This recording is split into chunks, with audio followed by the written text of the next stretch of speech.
I'm going to put a British warship.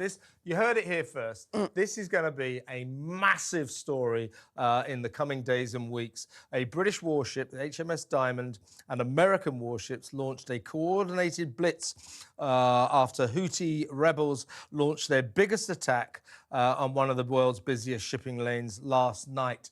Now, this is stock footage, but you're the expert. This is going to be massive, isn't it? This is building up to be something really quite concerning, and I'll try and explain.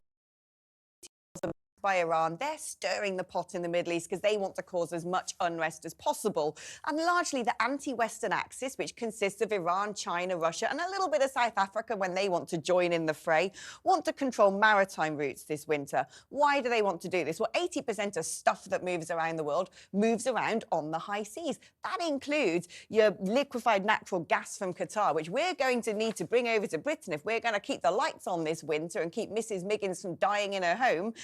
It also means all the stuff you're buying off Amazon. It means grain and fertilizer and foods going to countries that without that would be plunged into, you know, horrible, catastrophic famines.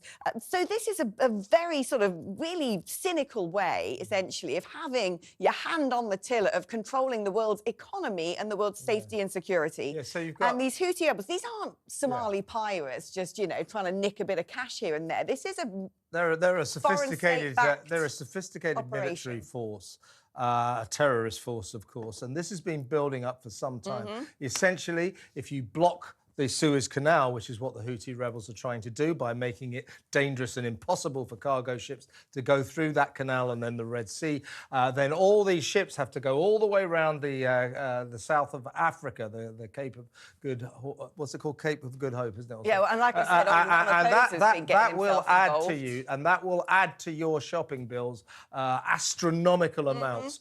So this is what this is all about. The point is, this has been going on now for months, and it is reaching a crescendo. The tension now in the Middle East is at fever point. It is not an exaggeration to say, if we're not careful, here comes World War III. This plan has been in the making for over a decade, at the very least. In fact, about 2 years ago, you can Google this, South Africa was doing maritime operations with Russia and Iran. Kind of a story that appeared and everyone just went, whatever. But I was like, what? What are they doing? Because that means now these boats are being diverted around the bottom of South Africa, and China's built things there and own bits and bobs, and China owns all the bits and bobs down the east coast of Africa as well, through the Belt and Road Initiative, dry ports in Mombasa, things in Sri Lanka. I mean, all of this, the net is forever tightening, and their sort of Machiavellian strategy they've been putting together for a very long time is beginning to reach a crescendo. Yeah, but the West cannot allow the Houthi rebels to stop cargo traffic going through the canal and the Red Sea.